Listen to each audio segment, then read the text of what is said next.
Fighter jets in a Z formation ripped through the skies over Moscow today as Russia puts the final preparations on its Victory Day parade, an annual show of strength that Putin will use to drum up support for the war in Ukraine.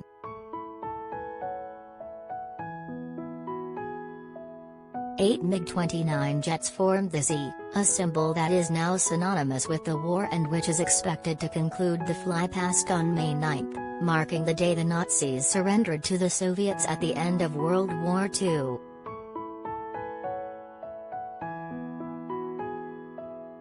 They were joined by an Ilyushin Il-80, a modified passenger jet known as Putin's doomsday plane because it is where he will rule the country from in the event of nuclear Armageddon, which has not featured in past parades. Despite the addition of the doomsday jet, the Victory Day parade is set to be markedly smaller than in previous years because Russia has committed, and lost, so many of its military vehicles fighting in Ukraine. The aerial display will feature just 3 Ka-52 and Mi-28 helicopters, compared to 5 each in 2020 and 2021, because they are providing the mainstay of Russian helicopter forces in Ukraine.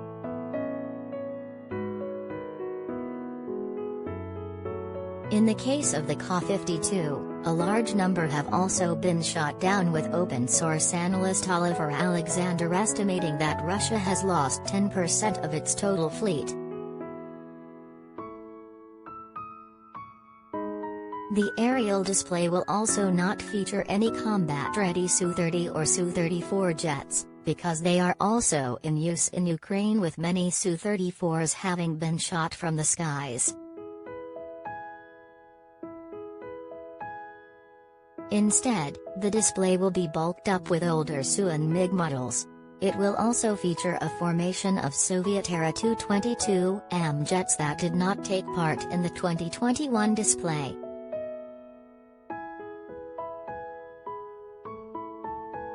The additional aircraft mean the air display will actually be slightly larger than in previous years, with 77 jet as opposed to 76 in 2021 and 75 in 2020. However, the ground element of the parade will be noticeably smaller.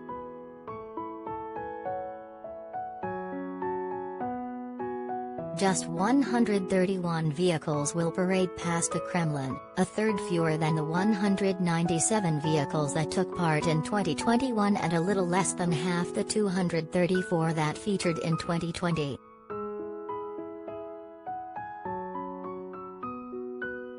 Most notably, the parade will feature far fewer combat-ready systems than it did in previous years, particularly when it comes to rocket artillery and tanks, both of which have taken heavy losses in Ukraine. Rosgvardia units, known as Putin's personal army, will also be reduced in this year's parade, having been heavily used in early stages of the fighting and having suffered crippling losses. Most of the parade will instead be made up of Russia's next-generation weaponry that it has spent years developing and equipping with the latest technology, but which it has never produced in large enough numbers to put into battle across its western border. Russia has long marked the day Hitler's Germany surrendered with solemn events, but in recent years Putin has turned the day into a tub-thumping shows of nationalistic pride designed to project an image of strength to Russians, their allies and their enemies alike.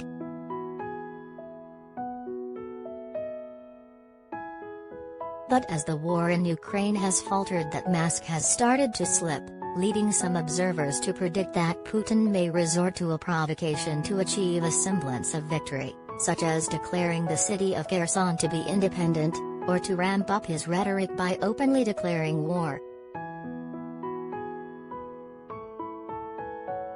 Though Russia's attack on Ukraine is widely viewed as a war, Putin has described it as a special military operation to his own people.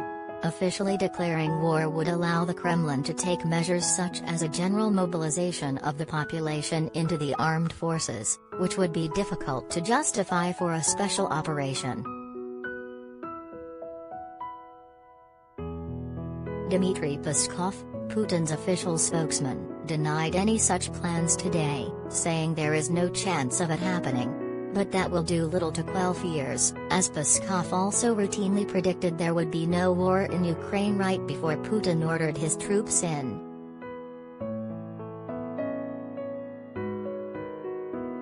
The May 9th Victory Day is one of Russia's most important national events, a remembrance of the enormous Soviet sacrifice made in defeating Nazi Germany in what is known in Russia as the Great Patriotic War.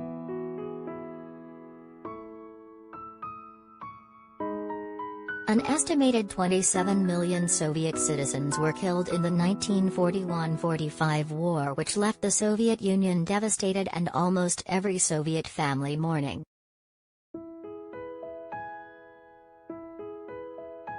Putin has used previous Victory Day speeches to needle the West and showcase the firepower of Russia's post-Soviet armed forces.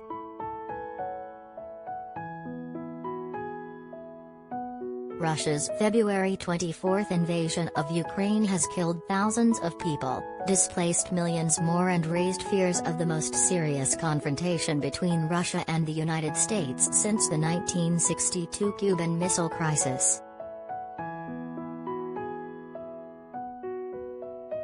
Putin says the special military operation in Ukraine is necessary because the United States was using Ukraine to threaten Russia and Moscow had to defend against the persecution of Russian-speaking people. He casts the conflict as an inevitable confrontation with the United States, which he accuses of threatening Russia by meddling in its backyard and enlarging the NATO military alliance.